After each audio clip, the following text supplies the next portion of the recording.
ವಿದ್ಯಾರ್ಥಿಗಳೇ, ತಾವು ಈಗಾಗಲೇ ಧನಿಗಳ ಬೆಳ್ಳಿ ಲೋಟ ಎಂಬ 5ನೇ ಗದ್ಯ ಭಾಗದ ಅರ್ಧ ಭಾಗವನ್ನು ಅಧ್ಯಯನ ಮಾಡಿದ್ದೀರಿ.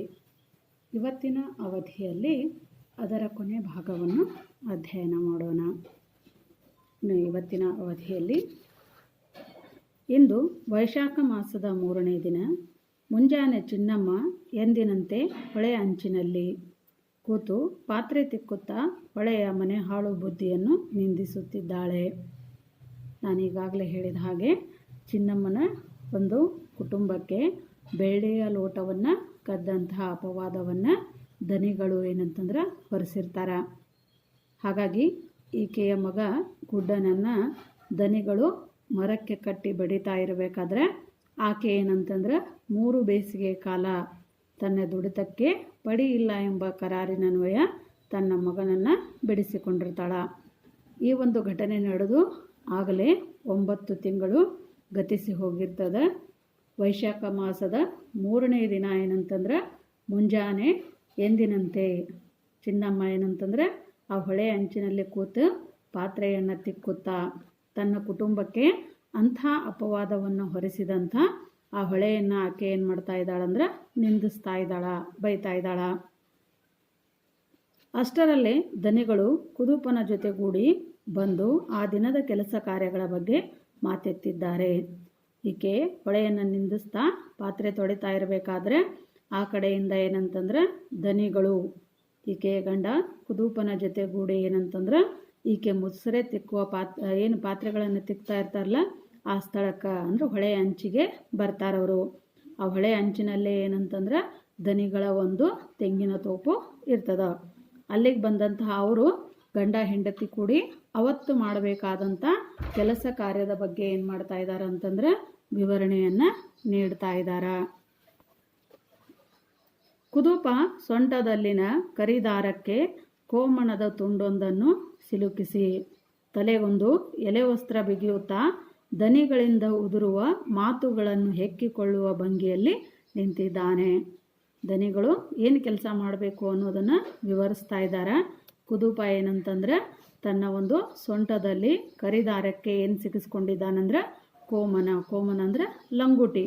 ಆ ಲಂಗುಟಿ ತುಣುಕನ್ನು ಸಿಗಿಸಿಕೊಂಡಂಥ ಆತ ತನ್ನ ತಲೆಗೆ ಒಂದು ಎಲೆ ವಸ್ತ್ರವನ್ನು ಏನಂತಂದ್ರೆ ಬಿಗಿಯುತ್ತಾ ಅಂದರೆ ಏನಂತಂದ್ರೆ ಅಲ್ಲಿ ಅವರ ಮುಂದೆ ತಲೆಯನ್ನು ಬಾಗಿಸಿ ಅವ್ರು ಏನು ಹೇಳ್ತಾ ಇದ್ದರೋ ಆ ಮಾತನ್ನು ಹೆಕ್ಕಿಕೊಳ್ಳು ಅಂದ್ರೆ ತೆಗೆದುಕೊಳ್ಳು ಅಂದ್ರೆ ಅವರ ಆಜ್ಞೆಯನ್ನು ಪಾಲಿಸಲಿಕ್ಕೆ ಸರಿಯ ಹ್ಞೂ ಅನ್ನೋ ರೀತಿಯೊಳಗೆ ಏನಂತಂದ್ರೆ ಆ ಭಂಗಿಯೊಳಗೆ ಆತ ಏನು ಮಾಡಿದಾನಂದ್ರೆ ನಿಂತಿದ್ದಾನ.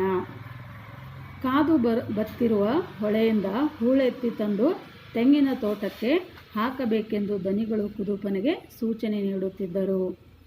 ಆ ರೀತಿ ನಿಂತಿರ್ತಕ್ಕಂಥ ಕುದುಪನಿಗೆ ದನಿಗಳು ಏನು ಆಜ್ಞೆ ಮಾಡ್ತಾ ಇದ್ದಾರೆ ಅಂತಂದ್ರೆ ಆಗಾಗಲೇ ವೈಶಾಖ ಮಾಸ ಅಂದ್ರೆ ಅಲ್ಲಿ ಬೇಸಿಗೆ ಕಾಲ ಬಂದಿರೋದ್ರಿಂದ ನೀರೆಲ್ಲ ಏನಾಗಿರ್ತದೆ ಹೊಳೆಯಿಂದ ಬತ್ತಿ ಹೋಗಿ ಅಲ್ಲಲ್ಲಿ ಮಾತ್ರ ಸ್ವಲ್ಪ ನೀರು ನಿಂತಿರ್ತಾವೆ.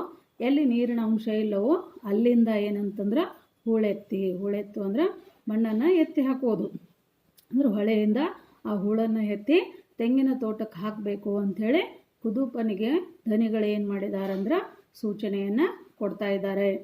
ದನಿಗಳ ಮಾತು ಚಿನ್ನಮ್ಮನ ಕಿವಿಗೆ ತಲುಪುತ್ತಿದೆ. ಆದರೆ ಅದು ತನಗಲ್ಲ, ತನ್ನ ಕಿವಿ ಬೀಳಿನ ಬುಗುಡಿಗೆ ಎಂಬಂತೆ ತಾನು ದನಿಗಳ ಮನೆಯ ಮೊಸರೆ ಪಾತ್ರೆ ತಿಕ್ಕುತ್ತಾ ಹೊಳೆಯ ಬಗ್ಗೆ ತಲೆ ಕೆಡಿಸಿಕೊಳ್ಳುತ್ತಿದ್ದಳು. ಗಂಡನಿಗೆ ಹೇಳಿದಂತಹ ಮಾತುಗಳು ಚಿನ್ನಮ್ಮನಿಗೂ ಕೂಡ ಏನು ಮಾಡ್ತಾ ಇದ್ವು ಅಂದ್ರೆ ಕೇಳಿಸ್ತಾ ಇದ್ವು. ಆದರೂ ಕೂಡ ಆಕೆ ಹೊಳೆಯ ಮೇಲೆ ಏನು ತನಗ ಕೋಪ ಇರ್ತೈತಲ್ಲ ಆ ಕೋಪದ ಮಧ್ಯೆ ಆ ಒಂದು ದನಿಗಳು ಹೇಳ್ತಾ ಇರೋ ಮಾತು ತನಗಲ್ಲ, ತನ್ನ ಕಿವಿಯೊಳಗಿರ್ತಕ್ಕಂಥ ಬುಗುಡಿಗೆ ಹೇಳ್ತಾ ಇದ್ದಾರ ಅಂದರೆ ತನ್ನ ಕಿವಿಯೊಳಗೆ ಹಾಕಿರ್ತಕ್ಕಂಥ ಆಭರಣಕ್ಕೆ ಹೇಳ್ತಾ ಇದ್ದಾರ ಅಂಥೇಳಿ ಅವರ ಮಾತನ್ನು ತಲೆ ಕೆಡಿಸಿಕೊಳ್ಳದೆ ಪಾತ್ರೆಗಳನ್ನು ತಿಕ್ಕುತ್ತಾ ಆ ಹೊಳೆ ಮಾಡಿದಂಥ ಅಪವಾದದ ನಿಂದನೆ ಬಗ್ಗೆ ಏನು ಮಾಡ್ತಿರ್ತಾಳಕ್ಕೆ ಆಲೋಚನೆ ಮಾಡ್ತಾ ಇರ್ತಾಳ. ಚಿನ್ನಮ್ಮ ಕೊನೆಗೂ ಮುಸುರೆ ಕೆಲಸವನ್ನೆಲ್ಲ ಮುಗಿಸಿ ತನ್ನ ಗುಡಿಸಲಿನಲ್ಲಿ ಒಣ ಮೀನ ಚಟ್ನಿಯಲ್ಲಿ ತಂಗಳನ್ನು ಉಂಡು ಬಂದು ಹೂಳು ಹೊರುವ ಕೆಲಸದಲ್ಲಿ ತೊಡಗಿಕೊಂಡಳು. ಅಷ್ಟೆಲ್ಲ ದನಿಗಳ ಬಗ್ಗೆ ತಾತ್ಸಾರ ಭಾವನೆಯನ್ನು ತೋರಿಸಿದ್ರೂ ಕೂಡ ಆಕೆ ಕೆಲಸದಿಂದ ಮುಕ್ತಿಯನ್ನು ಹೊಂದಂತಿರಲಿಲ್ಲ. ಹಾಗಾಗಿ ಏನಂತಂದ್ರೆ ತನ್ನ ಪಾತ್ರೆ ಕೆಲಸವನ್ನು ಮುಗಿಸಿದಂಥ ಚಿನ್ನಮ್ಮ ಏನು ಮಾಡ್ತಾಳಂದ್ರೆ ತನ್ನ ಗುಡಿಸಲಿಗೆ ಹೋಗ್ತಾಳೆ. ಅಲ್ಲಿ ಇದ್ದಂಥ ತಂಗಳನ್ನಕ್ಕೆ ಒಣ ಮೀನಿನ ಚಟ್ನಿಯನ್ನು ಬೆರೆಸಿಕೊಂಡು ಏನು ಮಾಡ್ತಾಳ್ರಕ್ಕಿ ಊಟವನ್ನು ಮಾಡ್ತಾಳೆ. ಊಟ ಮಾಡಿ ಬಂದಂಥ ಆಕೆ ಆ ಹೂಳೆತ್ತುವ ಕೆಲಸವನ್ನು ಪ್ರಾರಂಭಿಸ್ತಾಳೆ. ಸುಡುವ ಸೂರ್ಯನಡಿ ಹೂಳೆತ್ತುತ್ತಾ ತಾನು ಕರಟುತ್ತಿರುವಾಗ ತೋಟದ ನೆರಳಲ್ಲಿ ಕುಳಿತು ದನಿಯವರು ಕೊಡುವ ಸೂಚನೆಗಳಿಂದ ಚಿನ್ನಮ್ಮನ ನಿಟ್ಟುಸಿರಿಗೆ ಮತ್ತಷ್ಟು ತುಪ್ಪ ಸುರಿದಂತಾಗುತ್ತಿತ್ತು. ಆ ರೀತಿ ಕೆಲಸಕ್ಕೆ ಬಂದಂಥ ಚಿನ್ನಮ್ಮನಿಗೆ ಏನಂತಂದ್ರೆ ಸುಡುವ ಸೂರ್ಯನಡಿ ಅಂದರೆ ಬಿಸಿಲಿನ ಬೇಗೆ ಅಥವಾ ಬಿಸಿಲಿನ ತಾಪ ಹೆಚ್ಚಾಗಿತ್ತು. ಅಂತಹ ಬಿಸಿಲಿನ ಮಧ್ಯೆನೂ ಏನಂತಂದ್ರೆ ಗಂಡ ಹೆಂಡತಿ ಏನು ಮಾಡ್ತಿರ್ತಾರೆ ಹೂಳೆತ್ತುವ ಕೆಲಸವನ್ನು ಮಾಡ್ತಾ ಇರ್ತಾರೆ. ಆದರೆ ತೋಟದ ಗಿಡದ ನೆರಳಿನಲ್ಲಿ ಅದು ಕೂತಂತಹ ದನಿಗಳವರು ಏನಂತಂದ್ರೆ ಇವ್ರಿಗೇನು ಮಾಡ್ತಿರ್ತಾರೆ ಕೆಲಸ ಮಾಡುವುದರ ಬಗ್ಗೆ ಸೂಚನೆಯನ್ನು ನೀಡ್ತಾ ಇರ್ತಾರೆ. ಅವರು ಸೂಚನೆ ನೀಡ್ತಾ ಇರುವುದು ಈಕೆಗೆ ಮೊದಲೇ ಏನು ಸಿಟ್ಟು ಬಂದಿರ್ತದಲ್ಲ ಆ ಸಿಟ್ಟಿಗೆ ಏನಂತಂದ್ರೆ ತುಪ್ಪ ಸುರಿದಂತೆ ಆಗ್ತಾ ಇರ್ತದ. ಚಿನ್ನಮ್ಮ ಅಸಹನೆಯಿಂದ ಕನಲುತ್ತಾ ನೆತ್ತಿ ಮೇಲೆ ಬೆಂಕಿ ಉಗುಳುತ್ತಿದ್ದ ಸೂರ್ಯನನ್ನು ದನಿಯನ್ನು ಶಪಿಸುತ್ತಾ ಹೂಳು ಹೊರುತ್ತಿದ್ದಳು. ಆಕೆ ಏನಂತ ಕನಲು ಅಂತಂದ್ರೆ ಕೋಪಗಳು. ಈ ಕಡೆ ಒಂದು ಕಡೆ ಸುರು ಬಿಸಿಲನ್ನು ಕಾರ್ತಾ ಇರ್ತಕ್ಕಂಥ ಸೂರ್ಯನ ಮೇಲೆ ಕೋಪ, ಮತ್ತೊಂದು ಕಡೆ ಏನಂತಂದ್ರೆ ಆ ದನಿಗಳು ಏನಂತಂದ್ರೆ ಕೊಡ್ತಾ ಇರ್ತಕ್ಕಂಥ ಸೂಚನೆಗಳ ಬಗ್ಗೆನೂ ಆಕೆಗೆ ಕೋಪ. ಎರಡರ ಮೇಲೂ ಕೋಪವನ್ನು ತೋರಿಸಿಕೊಳ್ಳುತ್ತಾ ದನಿಯನ್ನು ಸೂರ್ಯನನ್ನು ಶಪಿಸುತ್ತಾ ಏನು ಮಾಡಿದ್ಲಕ್ಕೆ ತಾನು ಹೂಳು ಹೊರುವ ಕೆಲಸವನ್ನು ಮಾಡ್ತಾ ಇದ್ಲು. ಕುದುಪ ಹೂಳು ತುಂಬಿ ಕೊಡುತ್ತಿದ್ದ ಚಿನ್ನಮ್ಮ ಅದನ್ನು ಹೊತ್ತು ತಂದು ತೆಂಗಿನ ಬುಡಕ್ಕೆ ಎಸೆಯುತ್ತಿದ್ದಳು. ಗಂಡ ಬಿಸಿಲಿನೊಳಗೆ ನಿಂತು ಏನಂತಂದ್ರೆ ಆ ಹೂಳನ್ನು ಮಣ್ಣನ್ನು ತುಂಬಿ ಕೊಡುವ ಕೆಲಸ ಮಾಡ್ತಾ ಇದ್ದ. ಚಿನ್ನಮ್ಮ ಅದನ್ನು ಹೊತ್ತು ತಂದು ಆ ದನಿಗಳ ಒಂದು ತೆಂಗಿನ ತೋಪದ ಅಥವಾ ತೆಂಗಿನ ಗಿಡದ ಬುಡಕ್ಕೆ ಏನು ಮಾಡ್ತಾ ಇದ್ಲಕ್ಕೆ ಹಾಕ್ತಾ ಇದ್ಲು.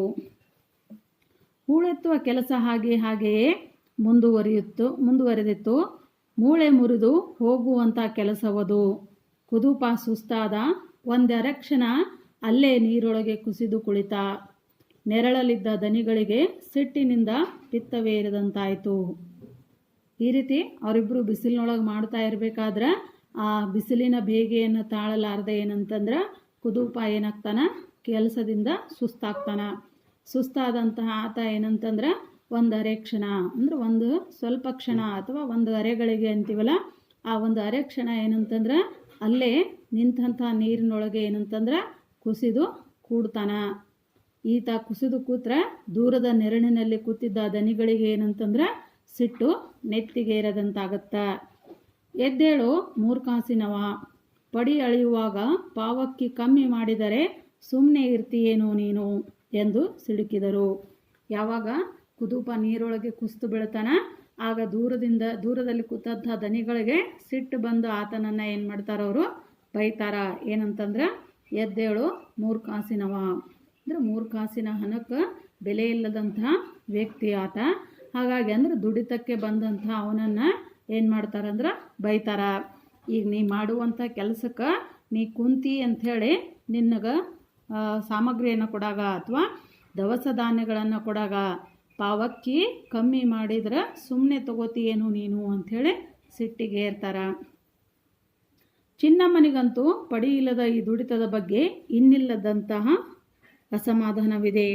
ಒಂದೆಡೆ ಕಳ್ಳತನದ ಅಪವಾದ, ಮತ್ತೊಂದೆಡೆ ಕಠಿಣ ಶ್ರಮದ ದುಡಿತಕ್ಕೂ ಬೆವರಿಗೂ ಪ್ರತಿಫಲವಿಲ್ಲ. ಗಂಡನಿಗೆ ದವಸ ಕೊಡಬೇಕು, ಹಾಗಾಗಿ ಕೆಲಸಕ್ಕಾಗಿ ಬೈತಾ ಇದ್ದಾರ. ಇನ್ನು ಚಿನ್ನಮ್ಮನಿಗೆ ಏನಂತಂದ್ರೆ ಆಕೆ ಎಷ್ಟು ದುಡಿದ್ರೂ ಆಕೆ ದುಡಿತಕ್ಕೇನಿಲ್ಲ ಅಂದ್ರೆ ಹಣ ಇಲ್ಲ ಅಥವಾ ದವಸ ಇಲ್ಲ. ಹಾಗಾಗಿ ಪ್ರತಿಫಲ ಇಲ್ಲದೆ ಇರ್ತಕ್ಕಂಥ ತನ್ನ ದುಡಿತದ ಬಗ್ಗೆ ಆಕೆಗೆ ಏನಿತ್ತು ಅಂದ್ರೆ ಬಹಳಷ್ಟು ಬೇಸರ ಇತ್ತು. ಇಲ್ಲೇ ಈ ಲೈನನ್ನು ಅಂಡರ್ಲೈನ್ ಮಾಡಿರಿ. ಪಾವಕ್ಕಿ ಕಮ್ಮಿ ಮಾಡಿದರೆ ಸುಮ್ಮನೆ ಇರ್ತೀಯೇನೋ ನೀನು. ಇದು ಏನಂತಂದ್ರೆ ನಿಮ್ಮ ಸಾಂದರ್ಭಿಕ ಪ್ರಶ್ನೆ. ಚಿನ್ನಮ್ಮ ತನ್ನ ಭಾರದ ಒಡಲನ್ನು ಕಣ್ಣೀರು ಜಿನುಗಿಸಿಕೊಂಡು ಮೆದುಗೊಳಿಸಿಕೊಂಡಳು. ಕುದುಪ ದನಿಯವರ ಸಿಡುಕು ಬೈಗಳಿಗೆ ಬೆದರಿ ಎದ್ದು ನಿಂತು ಮತ್ತೆ ಕೆಲಸದಲ್ಲಿ ಮಗ್ನನಾದ. ಹಾಗಾಗಿ ತನ್ನ ಕೆಲಸಕ್ಕೆ ಪ್ರತಿಫಲ ಇಲ್ಲ ಅಂತ ಗೊತ್ತಿದ್ರು ಅದರ ಬಗ್ಗೆ ಏನಂತಂದ್ರೆ ಬೇಸರಗೊಂಡಂಥ ಚಿನ್ನಮ್ಮ ಕಣ್ಣೀರನ್ನು ಹಾಕಿ ಆ ಕಣ್ಣೀರನ್ನು ಜಿನುಗಿಸ್ತಾನೆ ಏನು ಮಾಡ್ತಾಳ ಅಂದ್ರೆ ತನ್ನ ಮನಸ್ಸನ್ನು ಮೃದುಗೊಳಿಸ್ತಾಳ, ಅಂದರೆ ಶಾಂತಗೊಳಿಸ್ತಾಳ. ಈ ಕಡೆ ಕುದೂಪನು ಕೂಡ ಏನಂತಂದ್ರೆ ದನಿಗಳು ಬೈಯುವಂಥ ಬೈಗಳಕ್ಕೆ ಹೆದರಿ ಆತನಲ್ಲಿ ಏನಂತಂದ್ರೆ ಬೇಸರಿಕೆ ಅಥವಾ ಸುಸ್ತಾದಂಥದ್ದ ಕಾರಣಗಳಿದ್ರೂ ಕೂಡ ಅದು ಯಾವುದನ್ನು ಲೆಕ್ಕಿಸದೆ ಆತ ಏನು ಮಾಡ್ತಾನಂದ್ರೆ ಕೆಲಸ ಪ್ರಾರಂಭಿಸ್ತಾನ. ಗಂಡ ಹೆಂಡಿರಿಬ್ಬರು ಹೊಳೆಗೆ ಬೆವರಿನ ಮಳೆ ಸುರಿಸಿದರು. ಕುದೂಪನಂತೂ ಆ ಬಿರುಬಿಸಿಲಿನ ಜಳಕ್ಕೆ ಕುಸಿಯುವಂತಾದ, ಆದರೂ ದನಿಗಳ ಭಯದಿಂದ ಕುಸಿಯದಾದ. ಇಬ್ಬರು ಸೇರಿ ಏನಂತಂದ್ರೆ ಆ ಒಂದು ಹೊಳೆಗೆ, ಇಂಗಿ ಹೋದಂಥ ಹೊಳೆಗೆ ತಮ್ಮ ಬೆವರಿನ ಮಳೆಯನ್ನು ಏನು ಮಾಡ್ತಾರಂದ್ರೆ ಸುರಿಸ್ತಾರ.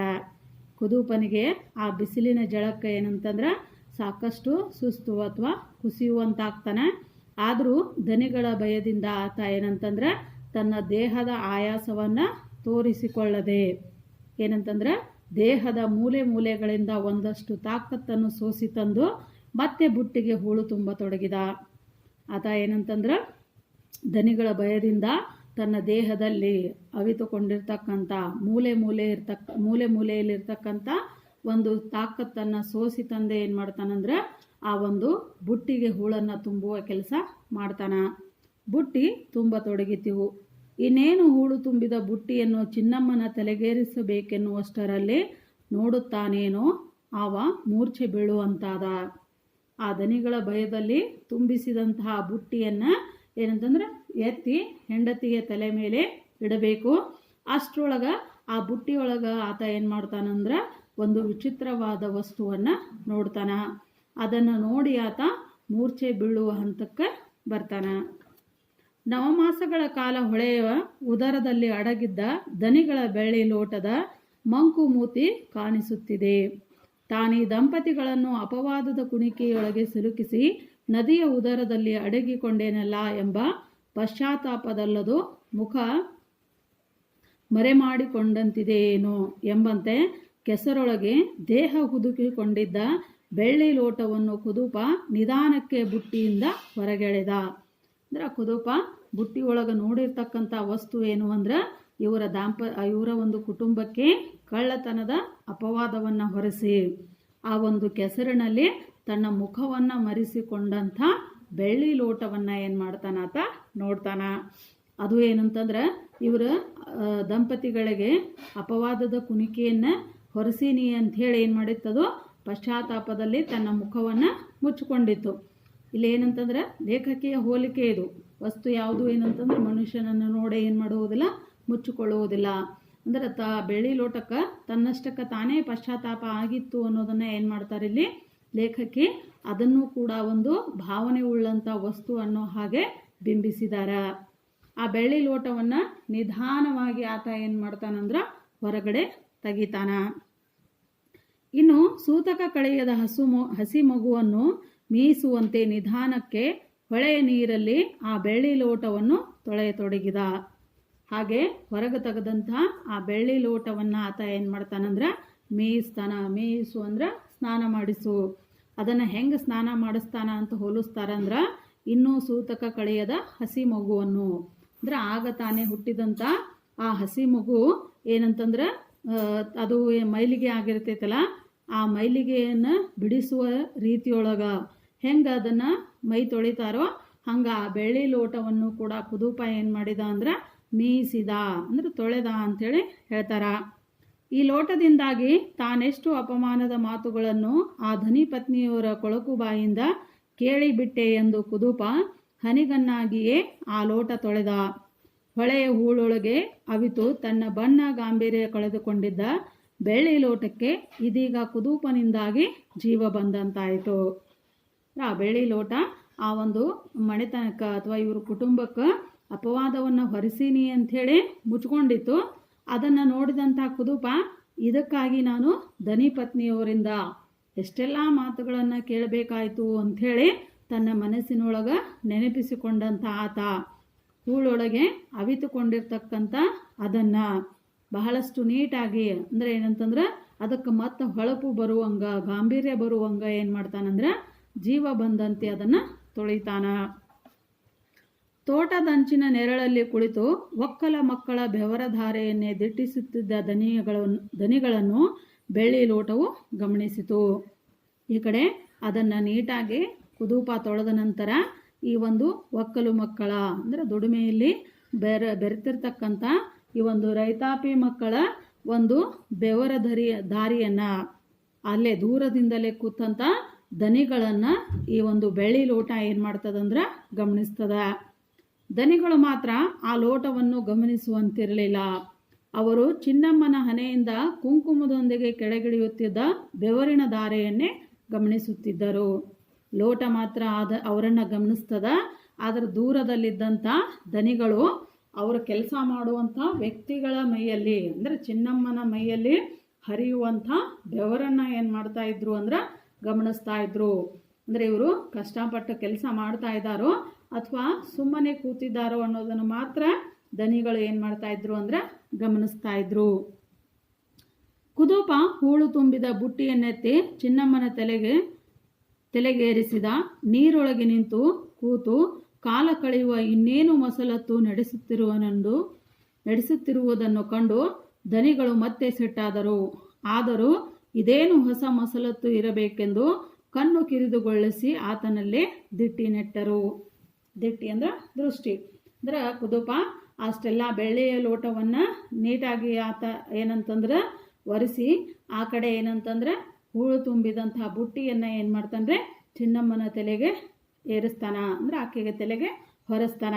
ಹೊರಿಸಿ ಮತ್ತೆ ಅವ ನೀರಿನೊಳಗೆ ಅದನ್ನು ತೊಳಿತಾ ಇರುವುದನ್ನು ದೂರದಲ್ಲಿದ್ದಂಥ ದನಿಗಳು ನೋಡಿ ಅಂದರೆ ಈತ ಕೆಲಸದಿಂದ ಬಿಡುಗಡೆ ಹೊಂದಲಿಕ್ಕೆ ಅಂದರೆ ತಾನು ಮೈಗಳತನ ಮಾಡಲಿಕ್ಕೆ ಏನು ಮಾಡ್ತಾ ಇದ್ದಾನಂದ್ರೆ ಮತ್ತೇನೋ ಮಸಲತ್ತು ಮಾಡ್ತಾ ಇದ್ದಾನ ಅಂಥೇಳಿ ತಮ್ಮ ಕಿರಿಗಣ್ಣಿನಿಂದ ಅಂದರೆ ಸೂಕ್ಷ್ಮ ಕಣ್ಣಿನಿಂದ ಆತನನ್ನು ಏನು ಮಾಡ್ತಾರಂದ್ರೆ ನೋಡ್ತಾರ. ಕುದೂಪ ಯಾವುದೋ ಒಂದು ಕುಲಗೆಟ್ಟ ಲೋಟವನ್ನು ನೀರೊಳಗೆ ಅದ್ದಿ ತೆಗೆದು ಮನಗಟ್ಟಲೆ ಕೊಳೆಗಟ್ಟಿದ. ತನ್ನ ಎಲೆ ವಸ್ತ್ರದಲ್ಲಿ ಒರೆಸಿ ಚಿನ್ನಮ್ಮನ ಕೈಗೆ ಕೊಡುವುದನ್ನು ದನಿಗಳು ಮೌನವಾಗಿಯೇ ದಿಟ್ಟಿಸಿದರು. ದೂರದಿಂದ ನೋಡಿದಂಥ ಅವ್ರಿಗೆ ಏನು ಕಾಣ್ತು ಅಂದ್ರೆ ಕುಲಗೆಟ್ಟಂಥ ಅಂದರೆ ಬಹಳಷ್ಟು ಹಾಳಾಗಿ ಹೋದಂಥ ಅಥವಾ ಏನಂತಂದ್ರೆ ನೀವು ಮಾಸಿ ಹೋದಂಥ ಒಂದು ಬಟ್ಟಲನ್ನು ತೊಳೆದು ಏನು ಮಾಡಿದಾನಂದ್ರೆ ಹೊಲಸಾಗಿರ್ತಕ್ಕಂಥ ತನ್ನ ವಸ್ತ್ರದಲ್ಲಿ ಒರೆಸಿ ಚಿನ್ನಮ್ಮನ ಕೈಗೆ ಆತ ಕೊಡ್ತಾ ಇದ್ದಾನ ಅನ್ನೋದನ್ನು ದನಿಗಳು ಏನು ಮಾಡ್ತಾರಂದ್ರೆ ದೂರದಿಂದಲೇ ನೋಡ್ತಾರ. ಮಾನಗೆಟ್ಟ ಈ ಹುಚ್ಚು ಹೊಳೆ ಯಾವುದೋ ಮಳೆಗಾಲದಲ್ಲಿ ಯಾರದೋ ಮನೆ ಮಠ ಮುಳುಗಿಸಿ ಹೊತ್ತು ತಂದಿರುವ ಲೋಟವಿರಬೇಕದು ಎಂದು ಯೋಚಿಸಿದ ದನಿಗಳು ಆ ಹಾಳು ಲೋಟದ ಜಗತ್ತಲ್ಲೇ ಮುಳುಗಿ ಹೋದ ಗಂಡ ಹೆಂಡಿರ ಚಲನವನ್ನು ಕಿರಿದುಗಣ್ಣಿಂದ ಮತ್ತಷ್ಟು ಗಮನಿಸತೊಡಗಿದರು. ನಿಧಾನಕ್ಕೆ ಕೂತಲ್ಲಿಂದ ಎದ್ದು ಬಂದರು. ಅವರು ಮತ್ತೆ ಏನು ತಿಳ್ಕೊತಾರಂದ್ರೆ ಈ ಹೊಳೆ ತುಂಬಿ ಬರುವಾಗ ಎಲ್ಲೋ ಮನೆ ಮಠಗಳು ಏನಾಗಿರಬೇಕು ಬಿದ್ದು ಹೋಗಿರಬೇಕು. ಆ ಬಿದ್ದಂಥ ಸ್ಥಳದಲ್ಲಿ ಏನಂತಂದ್ರೆ ತಮ್ಮ ಒಂದು ನೀರಿನಲ್ಲಿ ಯಾವುದೋ ಒಂದು ಲೋಟವನ್ನು ತುಂಬಿಕೊಂಡು ಬಂದದ. ಆ ಲೋಟವನ್ನು ಏನಂತಂದ್ರೆ ಇವರು ಕೈಗೆ ಸಿಗಿಸಿ ಅದು ಏನಂತಂದ್ರೆ ಇವರು ಅದನ್ನೇ ನೋಡ್ತಾ ಏನು ಮಾಡಿದ್ದಾರೆ ಕೆಲಸವನ್ನು ಮಾಡ್ತಾ ಇಲ್ಲ ಅಂಥೇಳಿ ಏನು ಮಾಡ್ತಾನೆ ದನಿಗಳು ಲೆಕ್ಕಾಚಾರ ಹಾಕ್ತಾರ. ಹಾಗೆ ಲೆಕ್ಕಾಚಾರ ಹಾಕಿದಂಥ ದನಿಗಳು ಏನಂತಂದ್ರೆ ಈ ಗಂಡ ಹೆಂಡಿರ ಚಲನವಲನವನ್ನು ತಮ್ಮ ಕಣ್ಣಿನಿಂದ ನೋಡ್ತಾ ಆ ಕೂತ ಸ್ಥಳದಿಂದ ಎದ್ದು ಏನು ಮಾಡ್ತಾರಂದ್ರೆ ಅವರು ಕೆಲಸ ಮಾಡುವ ಸ್ಥಳಕ್ಕೆ ಬರ್ತಾರ. ಹಾಗೆ ಸದ್ದಿಲ್ಲದೆ ಬಂದ ದನಿಗಳು ನೆರಳಲ್ಲೇ ನಿಂತು ತನ್ನೆದುರು ನಡೆಯುತ್ತಿದ್ದ ವ್ಯಾಪಾರವನ್ನು ಕಿರುಗಣ್ಣಿನಿಂದ ಗಮನಿಸುತ್ತಿದ್ದಂತೆ ಅವರ ಎದೆ ಬಡಿತದ ಲಯ ತಪ್ಪತೊಡಗಿತು. ಹಾಗೆ ಸಮೀಪ ಬಂದಂಥ ದನಿಗಳು ಇವರು ಕೆಲಸದ ಬಗ್ಗೆ ಬೈಬೇಕು ಅಂಥೇಳಿ ಅಂದ್ಕೊಂಡು ಬಂದಿರ್ತಾರ. ಅದರ ಸಮೀಪ ಬಂದು ಅದನ್ನು ಅವರು ಮಾಡುವಂಥ ಕೆಲಸವನ್ನು ನೋಡಿದಾಗ ಅಂದರೆ ಅವರ ಕೈಯಲ್ಲಿರ್ತಕ್ಕಂಥ ವಸ್ತುವನ್ನು ನೋಡಿದಾಗ ದನಿಗಳ ಎದೆ ಬಡಿತದ ಒಂದು ತಾಳವೇ ಏನಾಗಿ ಬಿಡ್ತದಂದ್ರೆ ತಪ್ಪಿ ಹೋದಂತಾಗತ್ತೆ. ಅವರ ಒಡಲ ಸಮಸ್ತ ವ್ಯವಹಾರಗಳು ಒಂದರೆಗಳಿಗೆ ಸ್ತಬ್ಧಗೊಂಡಂತಾಯಿತು. ಸ್ತಬ್ಧ ಅಂದ್ರೆ ಶಾಂತಗಳು. ಆ ವಸ್ತುವನ್ನು ನೋಡಿ ಅವ್ರಿಗೆ ಏನಂತಂದ್ರೆ ತಮ್ಮ ಒಡಲೊಳಗೆ ತಮ್ಮ ದೇಹದೊಳಗೆ ಏನು ಲೆಕ್ಕಾಚಾರವನ್ನು ಆಲೋಚನೆಗಳನ್ನು ಮಾಡ್ತಾ ಇದ್ರೋ ತಲೆಯೊಳಗೆ ಅವೆಲ್ಲ ವ್ಯವಹಾರಗಳು ಏನಾಗ್ಬಿಡ್ತಾವಂದ್ರೆ ಸ್ತಬ್ಧ ಆಗಿಬಿಡ್ತಾವು, ಶಾಂತವಾಗಿ ನಿಂತು ಬಿಡ್ತಾವು. ಚಿನ್ನಮ್ಮ ತನ್ನ ಕೈಯಲ್ಲಿದ್ದ ಲೋಟ ತಿರುಗಿಸುತ್ತಿದ್ದಂತೆ ಅವರನ್ನೇ ಆಕೆ ತಿರುಗಿಸಿದಂತಾಯಿತು. ಕಂಠದಲ್ಲಿ ಬಳ್ಳಿ ಬಿಟ್ಟ ಆ ಬೆಳ್ಳಿ ಲೋಟ ದನಿಯವರಿಗೆ ನಿಧಾನಕ್ಕೆ ತನ್ನ ಪರಿಚಯ ಮಾಡಿಸತೊಡಗಿತು. ಚಿನ್ನಮ್ಮ ತನ್ನ ಕೈಯಲ್ಲಿದ್ದಂಥ ಬೆಳ್ಳಿ ಲೋಟವನ್ನು ಹೆಂಗೆ ತಿರುಗಿಸಿ ನೋಡ್ತಾ ಇದ್ಲೋ, ಆಕೆ ತಿರುಗಿಸಿದಂಗ ಇಲ್ಲಿ ದೂರದಲ್ಲಿ ನಿಂತು ನೋಡ್ತಾ ಇರತಕ್ಕಂಥ ದನಿಯವರಿಗೆ ತಮ್ಮ ಒಂದು ಲೋಟವನ್ನೇ ಅಂದ್ರೆ ತಮ್ಮ ಒಂದು ಕುತ್ತಿಗೆಯನ್ನೇ ಏನಂತಂದ್ರೆ ತಿರುಗಿಸಿದಂಥ ಭಾವನೆ ಕಂಡು ಬರ್ತದ. ಆಕೆ ತಿರುಗಿಸಿ ನೋಡಿದಂಗ ಅವರನ್ನೇ ತಿರುಗಿಸಿದಂಗ ಆಗತ್ತ. ಆ ಬೆಳ್ಳಿ ಲೋಟದ ಅಂಚಿನಲ್ಲಿ ಅಥವಾ ಬಳ್ಳಿ ಬಿಟ್ಟಂಥ ಆ ಚಿತ್ರಣವನ್ನು ನೋಡಿ ಅವರಿಗೆ ನಿಧಾನಕ್ಕೆ ಏನಂತಂದ್ರೆ ಆ ಬೆಳ್ಳಿ ಲೋಟದ ಪರಿಚಯ ಆಗ್ತದ. ಹೌದು, ಅದೇ ಬೆಳ್ಳಿ ಲೋಟ. ಅದರ ಕಂಠ 7 ಎಸಳುಗಳ ದೊಡ್ಡ ಹೂವಿನಂತಿದೆ. ದನಿಗಳಿಗೆ ಲೋಟದ ಪರಿಚಯ ಪೂರ್ಣವಾಯಿತು. ಎಷ್ಟೆಂದರೂ ಕಳೆದ 40 ವಸಂತಗಳಿಂದ ಆ ಬೆಳ್ಳಿ ಲೋಟ ದನಿಗಳ ಒಡನಾಟದಲ್ಲಿರಲಿಲ್ಲವೇ? ದನಿಗಳ ದಾಂಪತ್ಯ ಜೀವನದ ಎಲ್ಲ ಪ್ರಮುಖ ಹಂತಗಳಲ್ಲೂ ಅದು ಮೂಕ ಸಾಕ್ಷಿಯಾಗಿರಲಿಲ್ಲವೇ? ಅಥವಾ ಯಾವ ರೀತಿ ಪರಿಚಯ ಆಯಿತು ಅಂದ್ರೆ ಅದರ ಬಳ್ಳಿ ಬಿಟ್ಟಂಥ ಒಂದು ಚಿತ್ರ, ಅವೆಲ್ಲವನ್ನು ನೋಡಿದಂತಹ ಅವರಿಗೆ ಅದು ತಮ್ಮ ಮನೆಯ ಬೆಳ್ಳಿ ಲೋಟವೇ ಅನ್ನೋದು ಏನಂತಂದ್ರೆ ಸಂಪೂರ್ಣವಾಗಿ ಪರಿಚಿತವಾಯಿತು. ಯಾಕಂದ್ರೆ ಅದು ಕಳೆದ 40 ವರ್ಷಗಳಿಂದ ಅಂದ್ರೆ ಅವರ ಮದುವೆಯಲ್ಲಿ ಅವರ ಮಾವ ಕೊಟ್ಟ ಉಡುಗೊರೆಯಾಗಿರ್ತದ. ಅವರ ದಾಂಪತ್ಯ ಜೀವನಕ್ಕೆ ಸಾಕ್ಷಿಯಾದಂತಹ ಬೆಳ್ಳಿ ಲೋಟ 40 ವರ್ಷಗಳಿಂದ ಅವರ ಕೈಯಲ್ಲಿನೇ ಅಡ್ಡಾಡಿರ್ತದ. ಹಾಗಾಗಿ ಅದರ ಪರಿಚಯ ಅವರಿಗೆ ಬೇಗನೆ ಆಗುತ್ತೆ. ದನಿಗಳು ಆ ಬೆಳ್ಳಿ ಲೋಟವನ್ನೇ ದಿಟ್ಟಿಸಿದರು. ಚಿನ್ನಮ್ಮಳು ಲೋಟವನ್ನು ಹಾಗೆ ತಿರುಗಿಸಿ ನೋಡುತ್ತಲೇ ಅದರ ಪರಿಚಯ ಮಾಡಿಕೊಂಡಳು. ಹಾಗೆ ಪರಿಚಯ ಆದಂಥ ಆ ಬೆಳ್ಳಿ ಲೋಟವನ್ನು ದನಿಗಳು ಏನು ಮಾಡಿದ್ರು ಅಂದ್ರೆ ದಿಟ್ಟಿಸಿ ನೋಡ್ಲಿಕ್ಕತ್ರು. ಇನ್ನು ಈ ಕಡೆ ಅದನ್ನು ಹೊಳ್ಳಿಸಿ ತಿರುಗಿಸಿ ನೋಡಿದೆ ಏನಂತಂದ್ರೆ ಚಿನ್ನಮ್ಮನೂ ಕೂಡ ಅದು ದನಿಗಳ ಮನೆಯ ಲೋಟ ಅನ್ನೋದನ್ನೇ ಏನು ಮಾಡ್ತಾಳಂದ್ರೆ ಖಾತರಿ ಮಾಡ್ಕೊಳ್ತಾಳ. ಆಕೆಯು ಆ ಬೆಳ್ಳಿ ಲೋಟವನ್ನು ಅದೆಷ್ಟು ಬಾರಿ ನೋರೆಕಾಯಿಯಿಂದ ಮೀಯಿಸಿಲ್ಲ.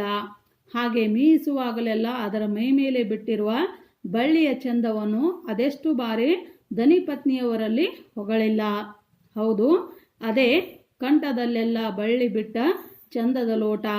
ಚಿನ್ನಮ್ಮನಿಗೆ ಆ ಲೋಟವನ್ನು ಅದೆಷ್ಟು ನೋಡಿದರೂ ಸಾಲದು. ದನಿಗಳಿಗೆ ಕಾಣುವಂತೆ ಎತ್ತರಿಸಿ ಹಿಡಿದು ನೋಡಿಯೇ ನೋಡಿದಳು. ಇನ್ನು ಆಕೆಯ ಕೈಯೊಳಗೂ ಕೂಡ ಅದು ಸಾಕಷ್ಟು ಬಾರಿ ಏನಾಗಿರ್ತದಂದ್ರೆ ಅಡ್ಡಾಡಿರ್ತದ. ಅಂದ್ರೆ ಅದನ್ನು ದನಿಗಳ ಮನೆಯಲ್ಲಿ ಏನಂತಂದ್ರೆ ಆಕೆ ನೋರೆಕಾಯಿ ಅಂದ್ರೆ ಅಂಟವಾಳಕಾಯಿಯಿಂದ ಅದಕ್ಕೆ ಏನಂತಂದ್ರೆ ಮೀಯಿಸಿಲ್ಲ. ಮೀಯಿಸು ಅಂದ್ರೆ ಸ್ನಾನ ಮಾಡಿಸು ಅಥವಾ ತಿಕ್ಕು. ಅಂಟವಾಳಕಾಯಿಯಿಂದ ಆಕೆ ಸಾಕಷ್ಟು ಬಾರಿ ಏನು ಮಾಡಿರ್ತಾಳಂದ್ರೆ ಆ ಬೆಳ್ಳಿ ಲೋಟವನ್ನು ಸ್ವಚ್ಛಗೊಳಿಸಿರ್ತಾಳ. ಹಾಗಾಗಿ ಅದೆಲ್ಲವೂ ನೆನಪಿಗೆ ಬಂದು ಆಕೆ ಏನಂತಂದ್ರೆ ಇದು ದನಿಗಳ ಬೆಳ್ಳಿ ಲೋಟವೇ ಅನ್ನೋದನ್ನೇ ಏನು ಮಾಡ್ತಾಳ ಖಾತ್ರಿಪಡಿಸಿಕೊಳ್ತಾಳ. ಜೊತೆಗೆ ದನಿಗಳಿಗೆ ಕಾಣುವಂತೆ ಎತ್ತರಿಸಿ ಹಿಡಿದು ಅದನ್ನು ಮತ್ತೆ ಏನು ಮಾಡ್ತಾಳ ಚಿನ್ನಮ್ಮ ನೋಡ್ತಾಳ.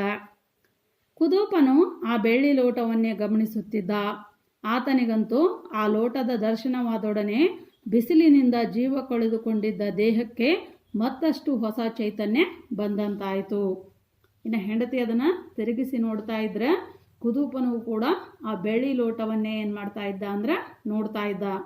ಜೊತೆಗೆ ಯಾವಾಗ ಕುದೂಪ ಆ ಬೆಳ್ಳಿ ಲೋಟವನ್ನು ನೋಡಿದ್ನೋ ಆವಾಗಿಂದ ಕಳೆದು ಹೋದಂಥ ಅವನ ದೇಹದ ಚೈತನ್ಯ ಮತ್ತಷ್ಟು ಏನಾಯಿತು ಅಂದ್ರೆ ಹೊಸ ಚೈತನ್ಯದೊಂದಿಗೆ ಹೆಚ್ಚಾದಂಥ ಒಂದು ಅನುಭವ ಅವನಿಗಾಗತ್ತ. ನೆತ್ತಿ ಮೇಲೆ ಬಿಸಿಲು ಕಾರುತ್ತಿರುವ ಸೂರ್ಯ ಇನ್ನಷ್ಟು ಬೇಕಿದ್ದರೆ ಕಾರಲಿ ಎಂಬ ಉಡಾಫೆಯು ಆತನಲ್ಲಿ ಮೈತಳೆದು ಬಂದಂತಿತ್ತು. ಅಂದ್ರೆ ಆತನಿಗೆ ತಾನೇನು ಸೂರ್ಯನ ಶಾಖದ ತಾಳಲಾರದೆ ಸುಸ್ತಾಗ್ತಾ ಇದ್ನೋ ಅಲ್ವ, ಈ ಬೆಳ್ಳಿ ಲೋಟ ಸಿಕ್ಕ ಸಂತೋಷಕ್ಕೆ ಅವ ಹೆಂಗೆ ಆಲೋಚನೆ ಮಾಡ್ಲಿಕ್ಕತ್ತ ಅಂದ್ರೆ ಸೂರ್ಯ ಇನ್ನಷ್ಟು ಬೇಕಾದರೂ ಏನಂತಂದ್ರೆ ತನ್ನ ಬೆಂಕಿಯನ್ನು ಕಾರ್ಲಿ ಅಂತಕ್ಕಂಥ ಉಡಾಫೆಯ ಮಾತನ್ನು ಆತನ ಮನಸ್ಸಿನೊಳಗೆ ಬಂದಂತಾಗತ್ತೆ. ಆತ ಚಿನ್ನಮ್ಮನ ಕೈಯಲ್ಲಿದ್ದ ಬೆಳ್ಳಿ ಲೋಟವನ್ನೊಮ್ಮೆ ದನಿಯವರ ಪರಿಧಿಗೆ ಒಪ್ಪಿಸಲು ಕಾತುರನಾಗಿ ಆ ಬೆಳ್ಳಿ ಲೋಟ ಚಿನ್ನಮ್ಮನಿಂದ ತನ್ನ ಕೈಗೆ ಹಸ್ತಾಂತರಗೊಳ್ಳುವ ಕ್ಷಣಕ್ಕಾಗಿ ಕಾಯುತ್ತಿದ್ದ. ಇನ್ನು ಆ ಕುದೂಪ ಏನಂತಂದ್ರೆ ತನ್ನ ಹೆಂಡತಿ ಅದನ್ನು ಹಿಡಿದಿರ್ತಾಳ. ಯಾವಾಗ ಆಕೆಯ ಕೈಯಿಂದ ತನ್ನ ಕೈಗೆ ಆ ಬೆಳ್ಳಿ ಲೋಟ ಬರುತ್ತಾ, ಯಾವಾಗ ಹೋಗಿ ಅದನ್ನು ದನಿಗಳವರಿಗೆ ಒಪ್ಪಿಸಿ ಆ ಸುಳ್ಳು ಅಪವಾದದಿಂದ ಮುಕ್ತಿಯನ್ನು ಹೊಂದಲಿ ಅಂಥೇಳಿ ಆತ ಏನು ಮಾಡ್ತಾ ಇದ್ನಂದ್ರೆ ಕಾಯ್ತಾ ಇದ್ದ. ಹಾಗೆ ಕಾಯುವ ಪ್ರತಿ ಕ್ಷಣವೂ ಆತನಿಗೆ ಅತಿ ದೀರ್ಘವಾಗಿ ಪರಿಣಮಿಸತೊಡಗಿತು. ಏನು ಆ ಹೆಂಡತಿ ಕೈಯಿಂದ ಆ ಬೆಳ್ಳಿ ಲೋಟ ತನ್ನ ಕೈಗೆ ಬರ್ತದ ಅಂಥೇಳಿ ಕಾಯ್ತಾ ಇದ್ನಲ್ಲ, ಆ ಕ್ಷಣ ಕಾದಟ್ಟು ಆತನಿಗೆ ಏನಂತಂದ್ರೆ ದೊಡ್ಡದಾಗ್ತಾ ಹೋಯಿತು. ಕ್ಷಣ ಕ್ಷಣಕ್ಕೂ ಆತನ ಚಡಪಡಿಕೆ ಏರುತ್ತಿದ್ದರೂ ಆ ಬಗ್ಗೆ ಚಿನ್ನಮ್ಮನಿಗೆ ಲಕ್ಷ್ಯವಿಲ್ಲ. ಲೋಟದ ಚಂದವನ್ನು ಆಕೆ ಮತ್ತೆ ಮತ್ತೆ ತಿರುಗಿಸಿ ನೋಡುತ್ತಿದ್ದಂತೆ ಆಕೆಯ ಒಡಲಲ್ಲೂ ಅದೆಷ್ಟೋ ಭಾವನೆಗಳು ಗಿರಿಕಿ ಹೊಡೆಯತೊಡಗಿದವು. ಗಿರಿಕಿ ಅಂದ್ರೆ ಸುತ್ತು. ಆಕೆಗೆ ಆ ಗಂಡನ ಕೈಯೊಳಗೆ ಅದನ್ನು ಕೊಡಬೇಕು ಅಂತಕ್ಕಂಥ ಆಲೋಚನೆ ಆಗಲಿ ಲಕ್ಷ್ಯ ಆಗಲಿ ಇರುವುದಿಲ್ಲ. ಅದರ ಬದಲು ಆ ಲೋಟದ ಚಂದವನ್ನು ಆಕೆ ತಿರುಗಿಸಿ ನೋಡಿದಂಗೆ ಆಕೆ ದನಿಗಳಿಂದ ಅನುಭವಿಸಿದಂಥ ಆ ನೋವಿನ ಭಾವನೆಗಳೇನಾದವು ಅಂದ್ರೆ ಆಕೆಯ ತಲೆ ಸುತ್ತಿದಂಗೆ ಆಗ್ತಾ ಇದ್ದು. ಇದೇ ಲೋಟವಲ್ಲವೇ ತನ್ನ ಬೆವರಿನ ಬೆಲೆ ಕಳೆದದ್ದು. ಆಕೆ ಅದನ್ನು ತಿರುಗಿಸಿ ಏನು ಆಲೋಚನೆ ಮಾಡಾಕತ್ಲು ಅಂದ್ರೆ ಇದೇ ಲೋಟ ಅಲ್ಲೇನು ತನ್ನ ಬೆವರಿನ ಬೆಲೆ ಕಳೆದದ್ದು, ಅಂದ್ರೆ ತನ್ನ ದುಡಿತದ ಒಂದು ಬೆಲೆಯನ್ನು ಕಳೆದದ್ದು ಇದೇ ಲೋಟ ಅಲ್ಲೇನು ಅಂತ ಹೇಳಕ್ಕೆ ಆಲೋಚನೆ ಮಾಡಾಕತ್ಲು. ಈ ಲೈನನ್ನು ಅಂಡರ್ಲೈನ್ ಮಾಡ್ರಿ. ಇದೇ ಲೋಟವಲ್ಲವೇ ತನ್ನ ಬೆವರಿನ ಬೆಲೆ ಕಳೆದದ್ದು. ಕಳ್ಳತನದ ಕಿರೀಟವನ್ನು ತನ್ನ ಮುರುಕಲು ಗುಡಿಸಲು ಚಾವಣಿಗೆ ಜೋಡಿಸಿದ್ದು. ಬೆಳ್ಳಿಯದಾದರೇನಂತೆ, ಬುದ್ಧಿ ಮಣ್ಣಿಗಿಂತಲೂ ಬರ್ನಾಸು. ಮೂರ್ಖಾಸಿನದ್ದು. ಪಟ್ಟದ ಮೇಲಿನ ಕತ್ತಿಗೆ ಚಟ್ಟದಲ್ಲಿರುವವನ ಮೇಲೆ ದಿಟ್ಟಿ ಎಂದಿಗೂ ಸಲ್ಲ. ಅಂದ್ರೆ ಆಕೆ ಆ ಬೆಳ್ಳಿ ಲೋಟವನ್ನು ಹೀಯಾಳಿಸ್ತಾಳೆ. ಏನಂತಂದ್ರೆ ಇದೇ ಬೆಳ್ಳಿ ಲೋಟ ನನ್ನ ಬೆವರಿನ ಒಂದು ಬೆಲೆ ಕಳೆದೈತಿ, ಜೊತೆಗೆ ನನ್ನ ಒಂದು ಗುಡಿಸಲಿಗೆ ಅಂದರೆ ನನ್ನ ಕುಟುಂಬಕ್ಕೆ ಕಳ್ಳತನದ ಕಿರೀಟವನ್ನು ಇದೇ ಜೋಡಿಸೈತಿ. ಹಾಗಾಗಿ ಅಂಥೇಳಿ ಅದನ್ನು ಬೈತಾಳ. ಅಂದ್ರೆ ಇದು ಬೆಳ್ಳಿಯದಾದರೇನು, ಇದರ ಬುದ್ಧಿ ಮಾತ್ರ ಏನೈತಿ ಅಂದ್ರೆ ಮಣ್ಣಿಗಿಂತಲೂ ಬರ್ನಾಸು ಅಂದ್ರೆ ಕಡೆ, ಅಂದ್ರೆ ಮಣ್ಣಿಗಿಂತಲೂ ಇದರ ಬುದ್ಧಿ ಕಡೆಯದಾಗೈತಿ. ಅಂದ್ರೆ ಮೂರ್ಖಾಸಿನದು. ಅಂದರೆ ಇದಕ್ಕೆ ಬೆಲೆ ಹೆಚ್ಚಿದ್ರೂ ಈ ಒಂದು ಹಾಳು ಕೆಲಸವನ್ನು ಮಾಡಿ ತನ್ನ ಬೆಲೆಯನ್ನು ಏನು ಮಾಡೈತಿ, ಇದು ಮೂರ್ಖಾಸಿನದಾಗಿ ಮಾಡಿಕೊಂಡೈತಿ. ಅಂದರೆ ಅದರ ಗುಣವನ್ನು ಆಕೆ ಏನಂತಂದ್ರೆ ಇಲ್ಲಿ ಯಾವ ರೀತಿ ಹೋಲಿಸ್ತಾಳಂದ್ರೆ, ಪಟ್ಟದ ಮೇಲಿನ ಕತ್ತಿಗೆ ಚಟ್ಟದಲ್ಲಿರುವವನ ಮೇಲೆ ದಿಟ್ಟಿ ಎಂದಿಗೂ ಸಲ್ಲ. ಅಂದರೆ ಪಟ್ಟದ ರಾಜನ ಒಂದು ತೆಕ್ಕೆಯಲ್ಲಿರಬೇಕಾದಂಥ ಕತ್ತಿಗೆ ತಳಗ ಬಿದ್ದಿರ್ತಕ್ಕಂಥ ಒಂದು ಅಥವಾ ಸಾಯುವ ಸ್ಥಿತಿಯಲ್ಲಿರ್ತಕ್ಕಂಥ ಸತ್ತಂಥ ದೇಹದ ಮೇಲೆ ದೃಷ್ಟಿ ಎಂದಿಗೂ ಏನಂತಂದ್ರೆ ಸಲ್ಲುವುದಿಲ್ಲ ಅಂಥೇಳಿ ಹೇಳ್ತಾಳ. ಜಾತಿ ಹಾವಿಗೇಕೆ ಎರೆಹುಳದಂತೆ ಕಟ್ಟಪಾಡು ಪರಿತಾಪಗಳೆಲ್ಲ. ಇಲ್ಲಿ ಜಾತಿ ಹುಳುವಿಗೆ ಯಾಕೆ ಎರೆಹುಳುವುದಂತೆ ಕೆಸರು ಕೆದಕುವ ಕೆಲಸ. ಈ ಬೆಳ್ಳಿ ಲೋಟದಿಂದಾಗಿ ತನ್ನ ಕುಟುಂಬ ಇದುವರೆಗೆ ಉಂಡ ನೋವು, ಅವಮಾನ, ಪಟ್ಟಪಾಡು, ಪರಿತಾಪಗಳೆಲ್ಲ ಚಿನ್ನಮ್ಮನ ಚಿತ್ತದಿಂದ ದಿಗಿನ ತೆಗೆದು ಮೇಲೆದ್ದು ಬಂದು ಆಕೆಯ ಯೋಚನಾ ಶಕ್ತಿ, ವಿವೇಚನಾ ಶಕ್ತಿಯನ್ನೇ ಕ್ಷಣಕಾಲ ಕಸಿದುಕೊಂಡವು. ಓಕೆ, ಮತ್ತೆ ಏನಂತಂದ್ರೆ ಈ ಜಾತಿ ಹಾವು ಏನಂತಂದ್ರೆ ಉತ್ತಮವಾದಂಥ ಹಾವು, ಎರೆಹುಳುವಿನಂತೆ ಕೆಸರು ಕೆದಕುವ ಕೆಲಸವನ್ನು ಮಾಡಬೇಕೇನು. ಹಂಗೆ ಇದು ಬೆಳ್ಳಿಯದಾದ್ರೇನು ನನ್ನ ಕುಟುಂಬಕ್ಕೆ ಇಂಥ ಒಂದು ಅಪವಾದವನ್ನು ಹೊರಿಸ್ತಲ್ಲ, ಆ ಕೆಟ್ಟ ಕೆಲಸದಿಂದ ಇದು ತನ್ನ ಮಹತ್ವವನ್ನು ಏನು ಮಾಡೈತಿ ಅಂದ್ರೆ ಕಳೆದುಕೊಂಡೈತಿ ಅಂಥೇಳಿ ಆ ಬೆಳ್ಳಿ ಲೋಟವನ್ನು ಬೈತಾಳ. ಅದನ್ನು ಬೈತಾ ಆಕೆಯ ಅವಮಾನಗೊಂಡಂಥ ಆ ಒಂದು ಕ್ಷಣಗಳು ನೆನಪಾಗಿ ಆಕೆ ವಿವೇಚನಾ ಶಕ್ತಿಯನ್ನೇ ಏನು ಮಾಡ್ತಾಳಂದ್ರೆ ಕಳ್ಕೊಂಡು ಬಿಡ್ತಾಳ. ಅಂದ್ರೆ ಅದನ್ನು ಅಷ್ಟೊಂದು ಏನು ಮಾಡ್ತಾಳಂದ್ರೆ ಹೀಯಾಳಿಸ್ತೊಡಗಿಸ್ತಾಳ. ಅಂದರೆ ಆಕೆ ಆ ಬೆಳ್ಳಿ ಲೋಟದಿಂದಾಗಿ ಪಟ್ಟಂಥ ಪಾಡು ನೋವನ್ನು ಆಕೆ ದಿಗಿನೆ ಅಂತಂದ್ರೆ ಬೇಗನೆ, ಅಂದರೆ ಈ ಬೆಳ್ಳಿ ಲೋಟವನ್ನು ಬೈತಾ ಕ್ಷಣ ಕಾಲ ಏನಾಗ್ಬಿಡ್ತದಂದ್ರೆ ಎಲ್ಲವೂ ನೆನಪಾಗಿ ಬಹಳಷ್ಟು ನೋವನ್ನು ಏನು ಮಾಡ್ತಾಳಕ್ಕೆ ಹೊರ ಹಾಕ್ತಾಳ. ಒಡಲ ಪಿತ್ತ ಒಂದರೆ ಕ್ಷಣ ಕೆರಳಿದಂತಾಯಿತು. ಆ ಸಂಕಟ ಉಂಡ ಜೀವಕ್ಕೆ ಏನನಿಸಿತೋ ಆ ಕ್ಷಣ ಚಿನ್ನಮ್ಮ ತಟ್ಟನೆ ಪೂರ್ವಾಭಿಮುಖವಾಗಿ ನಡೆದಳು.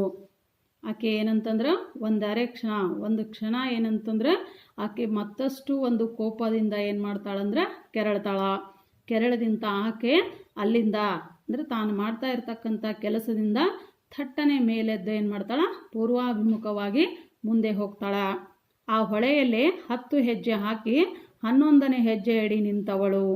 ಅತ್ತ ದೂರದಲ್ಲಿದ್ದ ಹೊಳೆಯ ಆಳ ಮಡುವತ್ತ ಬೆಳ್ಳಿ ಲೋಟವನ್ನು ಎಸೆದೇ ಬಿಟ್ಟಳು. ಆಕೆ ಸಿಟ್ಟಿನಿಂದ ಏನಂತಂದ್ರೆ ತನ್ನ ಬೆವರಿನ ಬೆಲೆಯನ್ನು ಕಸಿದುಕೊಂಡಂಥ ಆ ಬೆಳ್ಳಿ ಲೋಟವನ್ನು ಹೀಯಾಳಿಸಿ ಆ ಒಂದು ಹೊಳೆಯಲ್ಲಿ 10 ಹೆಜ್ಜೆ ಮುಂದೆ ಹಾಕ್ತಾಳ. ಮುಂದೆ ದೂರದಲ್ಲಿ ಏನಂತಂದ್ರೆ ಆಳದ ನೀರಿರುವುದನ್ನು ನೋಡಿ ಏನು ಮಾಡ್ತಾಳ, ಆ ಬೆಳ್ಳಿ ಲೋಟವನ್ನು ನೀರಿಗೆ ಎಸೆದು ಬಿಡ್ತಾಳ. ಕಂಠದಲ್ಲಿ ಬಳ್ಳಿ ಹೊತ್ತ ಆ ಬೆಳ್ಳಿ ಲೋಟ ತೋಟದಂಚಿನ ಮಡುವಲ್ಲಿ ನಿಧಾನಕ್ಕೆ ತೋಟದಂಚಿನ ನೆರಳಲ್ಲಿ ನಿಂತ ತನ್ನನ್ನೇ ದಿಟ್ಟಿಸುತ್ತಿದ್ದ ಧನಿಯವರ ಮೋರೆಯ ಅಸಂಖ್ಯ ಭಾವನೆಗಳನ್ನು ಓದುತ್ತಾ ಆಳದ ಮಡುವಲ್ಲಿ ನಿಧಾನಕ್ಕೆ ಮುಳುಗಿ ಹೋಯಿತು. ಹಾಗೆ ಎಸೆದಂಥ ಆ ಬೆಳ್ಳಿ ಲೋಟ ಅಂದರೆ ಕಂಠದಲ್ಲಿ ಬಳ್ಳಿಯನ್ನು ಹೊತ್ತ ಆ ಬೆಳ್ಳಿ ಲೋಟ ಧನಿಗಳನ್ನು ದೂರದಿಂದಲೇ ಗಮನಿಸುತ್ತಾ ಅಂದರೆ ನೆರಳಲ್ಲಿ ನಿಂತು ನೋಡ್ತಾ ಇರತಕ್ಕಂಥ ಧನಿಯವರ ಮುಖವನ್ನು ಅದು ಓದುತ್ತಾ ಏನು ಮಾಡ್ತಂದ್ರೆ ಆ ಮಡುವಲ್ಲಿ ನಿಧಾನಕ್ಕೆ ಮುಳುಗಿ ಹೋಗಿಬಿಡ್ತದ. ಚಿನ್ನಮ್ಮ ಹೊಳೆಯ ನೀರಲ್ಲೊಮ್ಮೆ ಸಂಪೂರ್ಣ ಮುಳುಗಿ ಮತ್ತೆ ಎದ್ದು ನಿಂತಳು. ಅದು ಒಗೆದಂಥ ಆಕೆ ಹೊಳೆಯೊಳಗೆ ಮುಳುಗಿ ಏನು ಮಾಡ್ತಾಳಂದ್ರೆ ಸ್ನಾನ ಮಾಡ್ತಾಳ. ಮುಳುಗಿ ಮೇಲೆದ್ದು ಏನಂತಂದ್ರೆ ನಿಂತುಕೊಳ್ತಾಳ. ನೆರಳಲ್ಲಿದ್ದ ಧನಿಯವರು ತಾನು ಹೊದ್ದುಕೊಂಡಿದ್ದ ಒಲ್ಲಿಯಿಂದ ಮುಖಕ್ಕೆ ಗಾಳಿ ಬೀಸಿಕೊಂಡರು. ಈಕೆ ಸೂತಕ ಕಳೆದ ರೀತಿಯಲ್ಲಿ ಆ ಸಿಕ್ಕಂಥ ಬೆಳ್ಳಿ ಲೋಟವನ್ನು ಹೊಳೆಗೆಸೆದು ಯಾವಾಗ ಸ್ನಾನ ಮಾಡಿ ಮೇಲೇಳ್ತಾಳೋ ಅದನ್ನು ನೋಡಿದಂಥ ಧನಿಯವರ ಮೈಯಲ್ಲಿ ಏನಂತಂದ್ರೆ ಬೆವರು ಬಿಡ್ತದ. ಅಂದ್ರೆ ಆ ಒಂದು ಕುಟುಂಬಕ್ಕೆ ತಾವು ತಪ್ಪು ಅಪವಾದ ಹೊರಿಸಿದ್ದು ಧನಿಗಳವರಿಗೆ ಏನಂತಂದ್ರೆ ಅರಿವಾಗಿ ತಮ್ಮ ತಪ್ಪುತನದಿಂದ ಅವರಿಗೆ ಏನಂತಂದ್ರೆ ಆ ಬೆವರು ಬಿಟ್ಟಂಥ ಮುಖಕ್ಕೆ ಏನಂತಂದ್ರೆ ಒಲ್ಲಿಯಿಂದ ಏನು ಮಾಡ್ತಾರ ಅವರು ಗಾಳಿಯನ್ನು ಬೀಸ್ಕೊಳ್ತಾರ.